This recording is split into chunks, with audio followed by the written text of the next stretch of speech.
اعوذ باللہ من الشیطان الرجیم بسم اللہ الرحمن الرحیم۔ محترم بھائیوں اور بہنوں، آپ اس وظیفے کو کرنے کے بعد آپ کسی سے اچھے تعلقات بنانا چاہتے ہیں، بیوی شوہر کی بات نہیں مانتی، شوہر بیوی کی بات نہیں مانتا، کوئی بھی مسئلہ ہے، آپ اس کو قابو میں کرنا چاہتے ہیں۔ اس دور میں ناظرین پیار محبت بہت کم ہو چکے ہیں، کوئی کسی کی نہیں سنتا کہ آپ میں پیار محبت بنا رہے۔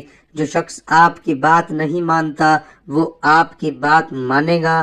اگر آپ کی کہیں پر اہمیت کم ہے، پورے گھر میں آپ کی کوئی بات نہیں سنتا، آپ کو کچھ نہیں سمجھتا، اس وظیفے کو کرنے کے بعد صرف آپ نے مٹھی بند کر کے 3 الفاظ پڑھنے ہیں اور اس شخص پر پھونک مار دینی ہے جس کی وجہ سے آپ کا کوئی کام اٹکا ہوا ہے، جو آپ کی بات نہیں سنتا۔ مطلب یہ ہے کہ ہر وہ شخص جس کی وجہ سے آپ کو کوئی مشکلات پیش آ رہی ہے، آپ کا کام اٹکا ہوا ہے، اس شخص کی وجہ سے وہ شخص آپ کی بات نہیں مانتا، تو اس عمل کو کرنے کے بعد ہر کوئی آپ کی بات مانے گا۔ اگر آپ کاروبار کرنا چاہتے ہیں، جو شخص آپ کی رکاوٹ بنا ہوا ہے وہ شخص آپ کی بات مانے گا۔ اگر آپ کم درجے پر ملازمت کرتے ہیں، آپ کی بہت اچھی جو تعلقات بن جائیں گے، اس شخص پر اگر آپ پھونک مار دیں گے اپنے باس کے اوپر، جو آپ کا مالک ہے، جو آپ کا ٹھیکیدار ہے، جہاں مزدوری کرتے ہیں، آپ جاب کرتے ہیں، المختصر یہ کہ اس عمل کے بعد آپ کے انشاءاللہ تمام مسئلے مسائل دور ہونے والے ہیں۔ محترم بھائیوں اور بہنوں، اس وظیفے کا طریقہ کار اچھی طرح جان لیں۔ اس سے پہلے ویڈیو کو لائک کر دیں اور چینل کو سبسکرائب کر دیں۔ اس کے بعد آپ نے یہ وظیفہ کرنا ہے۔ تمام دوستوں سے گزارش ہے کہ ویڈیو کو مکمل دیکھیے گا تو وظیفے کا طریقہ اچھی طرح جان لیں۔ ناظرین، اس وظیفے کا طریقہ کار میں آپ کو ایسے سمجھاؤں گا کہ آپ کے ذہن میں کوئی بھی شک نہیں رہے گا، کوئی بھی وہم نہیں رہے گا کہ کیا چیز نہیں کرنی تھی، کہ کیا چیز کرنی تھی۔ اگر آپ یہ ویڈیو مکمل دیکھ لیں تو انشاءاللہ آپ کے ذہن میں کوئی بھی وہم نہیں رہے گا۔ تو سب سے پہلے آپ نے کر لینا ہے وضو۔ اچھی طرح آپ نے وضو کر لینا ہے، پاک صاف ہونا ہے۔ آپ نے کیونکہ پاک صاف ہو کر جب خدا کے سامنے بندہ جھکتا ہے تو اللہ تعالیٰ کو یہ بہت پسند ہے۔ تو 2 نفل آپ نے صلاۃ الحاجات کے پڑھنے ہیں۔ اس کی کیا ترتیب ہے؟ بالکل ٹینشن لینے کی ضرورت نہیں ہے، بہت آسان طریقہ ہے، وہ میں آپ کو بتاؤں گا۔ اس طریقے سے آپ نے کرنا ہے۔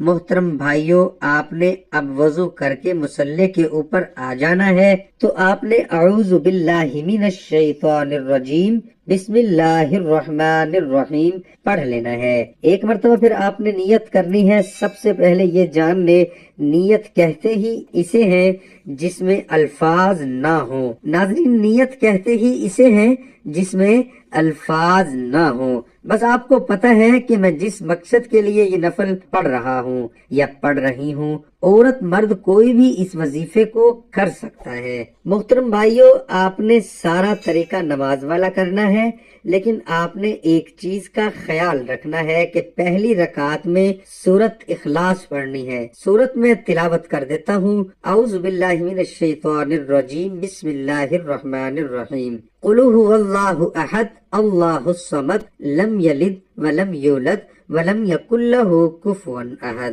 تو اس کے بعد اگلی آپ نے سورت پڑھنی ہے۔ پہلی سورت آپ نے یہی پڑھنی ہے جو میں نے آپ کو بتائی، کیونکہ جو ترتیب میں بتا رہا ہوں اس ترتیب سے آپ نے کرنا ہے، تو انشاءاللہ پھر آپ کا بہت جلدی وظیفہ حاصل کرے گا اور آپ کے مسئلے مسائل حل ہو جائیں گے۔ جو آپ کے مسائل ہیں وہ آپ خوب جانتے ہیں، وہ ابھی میں آپ کو ترتیب بتاؤں گا کیسے آپ نے مانگنے ہیں۔ دعا میں آپ نے یہ پڑھ لینی ہے 2 نفل، میں نے جو ترتیب بتائی اس ترتیب سے آپ نے 2 نفل پڑھ لینے ہیں۔ جب آپ نے پھر سلام پھیرنا ہے تو سب سے پہلے آپ نے 3 مرتبہ کلمہ پڑھنا ہے، لا الہ الا اللہ محمد الرسول اللہ، کیونکہ اللہ تعالیٰ نے فرمایا کہ سب سے افضل ذکر کلمہ ہے، تو آپ نے 3 مرتبہ مرتبہ کلمہ پڑھنا ہے، اور کلمہ پڑھنا کیسے ہے یہ بھی آپ یاد رکھیں۔ آپ نے کلمہ اتنی آواز میں پڑھنا ہے کہ آپ کے کانوں میں آواز آئے، آہستہ آہستہ۔ مثال کے طور پر اتنا اونچا بھی نہیں پڑھنا کہ ساتھ بیٹھنے والے کہیں کہ یہ کیا کر رہا ہے، لیکن اتنا دھیما بھی نہیں پڑھنا کہ آپ بالکل ہی دل میں پڑھیں۔ اب آپ نے ہلکا ہلکا بس پڑھنا ہے، آپ کو ہلکا ہلکا سنائی دے، کانوں میں آپ سمجھ رہے ہوں گے۔ ناظرین، پھر آپ نے درود شریف پڑھنا ہے۔ درود ابراہیمی میں اس کی بھی تلاوت کر دیتا ہوں۔ بسم اللہ الرحمن الرحیم، اللہم صلی علی محمد وعلی آل محمد کما صلیت علی ابراہیم وعلی آل ابراہیم انک حمید مجید، اللہم بارک علی محمد وعلی آل محمد کما بارکت علی ابراہیم وعلی آل ابراہیم انک حمید مجید۔ یہ درود ابراہیمی ہے، نماز والا درود پاک ہے۔ آپ نے یہ پڑھنا ہے 3 مرتبہ۔ صرف ناظرین آپ نے اعوذ باللہ من الشیطان الرجیم بسم اللہ الرحمن الرحیم پڑھ لینا ہے، اور اپنا دایاں ہاتھ آپ نے اپنے آگے کر لینا ہے، اور آپ نے جو درمیان والی انگلی 3 انگلیاں ہیں، نہ تو چیچی انگلی آپ نے کرنی ہے اور نہ انگوٹھا۔ میں آپ کو اس لیے صاف الفاظ میں سمجھا رہا ہوں تاکہ کوئی بھی رحم نہ رہے۔ ناظرین، میرا کوئی بھی بہن بھائی کسی شک میں نہ رہے کہ پتہ نہیں اس وجہ سے میرا وظیفہ نہیں اثر ہوا، تو آپ نے یہ 2 چھوڑ دینی ہے، چیچی انگلی اور بالکل چھوٹی انگلی۔ جو بالکل چھوٹی ہوتی ہے وہ انگوٹھا۔ ناظرین، پھر آپ نے جب یہ 3 انگلیاں آگے کر لینی ہے، آپ نے شہادت والی انگلی سے شروع کرنا ہے۔ آپ نے پڑھنا ہے قاف، اس کے اوپر انگلی بند کر لینی ہے۔ پھر آپ نے پڑھنا ہے ہا، انگلی بند کر لینی ہے۔ پھر آپ نے پڑھنا ہے سواد، پھر انگلی بند کر لینی ہے۔ قاف ہا سواد آپ یہ پڑھ لیں گے تو آپ نے اپنی پوری مٹھی بند کر لینی ہے۔ ناظرین، اس کے بعد آپ نے اب یہ کرنا ہے کہ اگر جس شخص سے آپ کوئی اپنی بات منوانا چاہتے ہیں، یا آپ کا کوئی شوہر ہے، یا شوہر کی کوئی بیوی ہے، کوئی مرد دیکھ رہا ہے، یا آپ کا کوئی بچہ ہے، یا آپ کی کوئی ساس نند بہن بھائی ہے جس کی وجہ سے کوئی کام اٹکا ہوا ہے یا کوئی مان نہیں رہا، ناظرین اس کے ساتھ آپ نے جا کر اپنا یہ ہاتھ ملانا ہے، مٹھی والا۔ لیکن یہ کام مشکل ہے ذرا، میں اس لیے کہہ رہا ہوں کہ ہو سکتا ہے کسی کے لیے ممکن ہو، لیکن اگر نہیں ممکن تو ایسا نہ کریں۔ اگر آپ کسی سے ہاتھ نہیں ملا سکتے تو آپ اس کے اوپر پھونک مار دیں، کوئی مسئلہ نہیں ہے۔ وہ پھونک کیسی مارنی ہے وہ بھی میں آپ کو بتا دیتا ہوں۔ اگر آپ کا کوئی بھی بچہ ہے، اس کے آپ نے سر پر ہاتھ پھیرنا ہے۔ ناظرین، آپ نے بند ہاتھ لے کر جانا ہے، اس کے سر پر جسم پر ایسے ہی ہاتھ پھیر دیں جیسے بچے کو پیار دیتے ہیں، اس طرح آپ نے کرنا ہے۔ اگر کوئی آپ کا 5 منٹ یا 10 منٹ کا کوئی سفر ہے، کوئی ساتھ ہی ہے، کوئی دوست رشتہ دار احباب سے ایسے سے بات منوانا چاہتے ہیں جس کا گھر 5-10 منٹ کی مسافت پر ہے، آپ جا سکتے ہیں، اس کے پاس مٹھی بند کر کے جانا ہے۔ اگر اس شخص کی وجہ سے کوئی آپ کا کام اٹکا ہوا ہے تو آپ جا سکتے ہیں، لیکن مٹھی بند کر کے جانا ہے۔ ہاتھ اگر آپ اس کے ساتھ نہیں ملا سکتے، وہ کوئی بھی شخص ہے جس سے آپ نے اپنا کام نکلوانا ہے، جو آپ کی بات نہیں مان رہا، آپ اس کے اوپر پھونک ماریں گے، لیکن بچے کے اوپر آپ ضرور ہاتھ پھیریں گے، کیونکہ بچے کے اوپر ممکن ہے بچہ جو ہے وہ معیوب نہیں سمجھے گا کہ یہ میرے ساتھ کیا ہو رہا ہے۔ کوئی بڑا فرد ہوگا تو وہ اس چیز کو معیوب سمجھے گا، عجیب سمجھے گا، لیکن آپ نے بچے کے اوپر صرف ہاتھ پھیرنا ہے۔ لیکن اگر کوئی بڑا ہے، وہ گھر میں ہی موجود ہے، لیکن آپ اس سے ہاتھ نہیں ملا سکتے، تو آپ نے ایسے کرنا ہے، آپ نے اس کی طرف منہ کر کے 3 مرتبہ آپ نے اس کو پھونک دینا ہے۔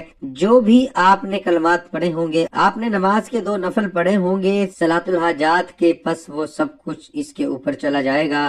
آپ نے اس کی طرف منہ کر کے 3 مرتبہ پھونک مار دینی ہے۔ آپ کے پاس موجود نہیں وہ شخص تو آپ نے بیٹھ جانا ہے اور آنکھیں بند کر لینی ہے۔ اس کو آپ نے اچھے سے تصور کرنا ہے، اس کی شکل کو اپنے ذہن میں لانا ہے۔ ناظرین، اس کی شکل کو آپ اپنے ذہن میں لائیں گے تو آپ نے 3 مرتبہ آہستہ آہستہ پھونک مار دینی ہے، انشاءاللہ آپ کی مشکلات ناظرین دور ہو جائے گی۔ اس کے بعد ناظرین، آپ نے جس مقصد کے لیے بھی یہ وظیفہ کیا ہے آپ نے دعا بھی مانگنی ہے۔ جو بھی آپ کا مسئلہ ہے آپ نے پیچھے ترتیب بتائی ہے، دعا آپ نے اچھی طرح مانگنی ہے۔ دعا میں کہنا ہے کہ یا اللہ، جو کام میرا رکا ہوا ہے، جس شخص کی وجہ سے نہیں ہو رہا، جس شخص کی وجہ سے رکاوٹ بنا ہوا ہے، کوئی بھی کام ہو سکتا ہے، آپ نے اپنے حساب سے دعا مانگنی ہے۔ دعا ہے کہ اللہ تعالیٰ میرا سنانا، آپ کا سننا اپنی بارگاہ الہی میں قبول اور منظور فرمائے۔